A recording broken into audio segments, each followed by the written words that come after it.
आज हामी चाहिँ चाइनामा राधाकृष्णको इस्कन जस्तै सानो मन्दिर होइन चाइनिजहरूले नै खोलेको यहाँ आइपुग्यौँ।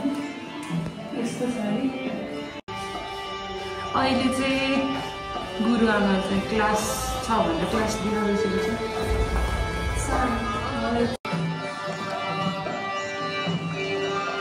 यो चाहिँ चाइनिजमा छ, यो केही पनि मैले बुझ्दिनँ, तर महाभारतको चाहिँ फर्स्ट टाइम चाइनिज राइटिङमा छ सबै है। यसरी हेर्न सक्नुहुन्छ, यसरी चाइनिजमा लेखेको छ सबै। गुरुजीहरू सबैको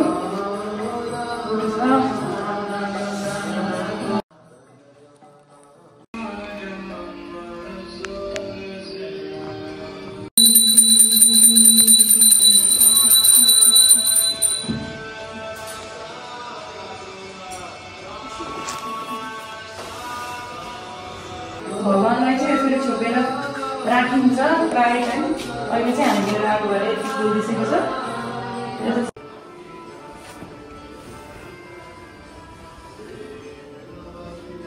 ठ्याक्कै दर्शन भयो जस्तै भगवानको मन्दिर खसे है।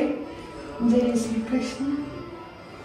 कति राम्ररी सजाएर राखेको, आहा आनन्द भयो आज।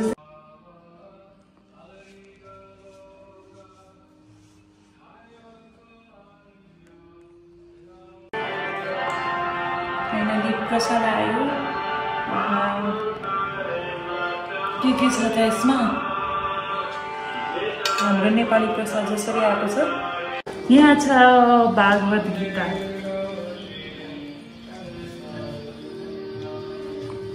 केमा लेखेको छ? यो इङ्ग्लिसमै रहेछ। यो मैले पढेको होला।